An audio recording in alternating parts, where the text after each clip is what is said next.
In this English lesson, I wanted to help you learn the English phrase lost for words.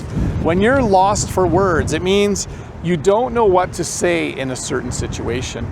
Maybe a friend has just shared some news with you about how they're doing. Maybe they're not healthy right now.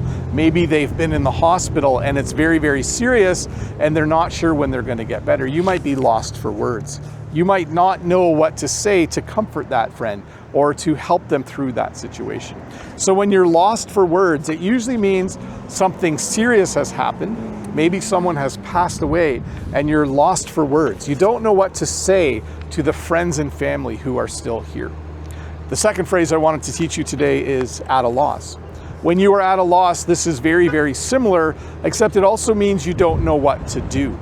So when you're at a loss, you don't know what to say and you don't know what to do. And I'm sure you can think of several situations in life where this might happen, where something happens to a friend or a family member and then you are at a loss. You don't know what to do to help them and you don't know what to say to help them either.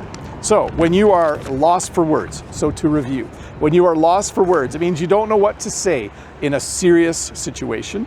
And when you are at a loss, it means you don't know what to say or do in a serious situation. But hey, let's look at a comment from a previous video. There's lots of trucks in town today. This is from Alexi. Bob, your channel still leads Brent's and both are very close to 100,000 subscribers. Who will come out on top? It looks like it's going to be an exciting final stretch. And then my response, oh, I'm pretty sure it will be Brent. He's been putting out some regular stellar content and his growth is very healthy. So yes, if you go and look for American English with Brent, if you are not familiar with who Brent is, have a look at his channel on YouTube. He makes great lessons. A lot of them are based on recent news. And his channel has been doing really well and I'm super happy for him. He has been working really hard at creating a YouTube channel that teaches English. That is just really, really helpful. And I do think it's cool too because he's a lot like me and his content is also very relatable. Did I just compliment myself and Brent? I think I did, didn't I? I gave myself a compliment there too. Anyways, American English with Brent, have a look at it. Great channel. I've been down to visit Brent. Brent has come to visit me. I'm not sure what the future will hold, whether we'll see each other again. Canada and the US, yeah, we ain't really getting along that well. I guess it's better now than it was slightly, but you know me, I don't want to get into politics on this channel. But anyway, shout out to Brent. I'll put a link in the description below to his channel. Go and check it out. I always like to share other people who are helping you learn English.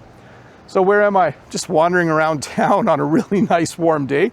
I was actually wondering if I should start going to a different town at some point, whether you guys are too familiar with this town. You've probably seen this parking lot 4 or 5 times. You've probably seen the dollar store 4 or 5 times, but maybe it's just warm and comforting. Maybe it's like, this is the studio where I make my English lessons and you are always just warm and comfortable and cozy with this type of background. This guy, he is totally ready to go off-roading.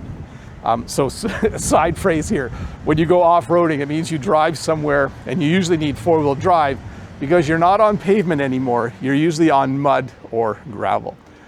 So anyways, a nice spring day. Thanks for watching this short English lesson. I hope you enjoyed it and I'll see you next week with another one. Bye.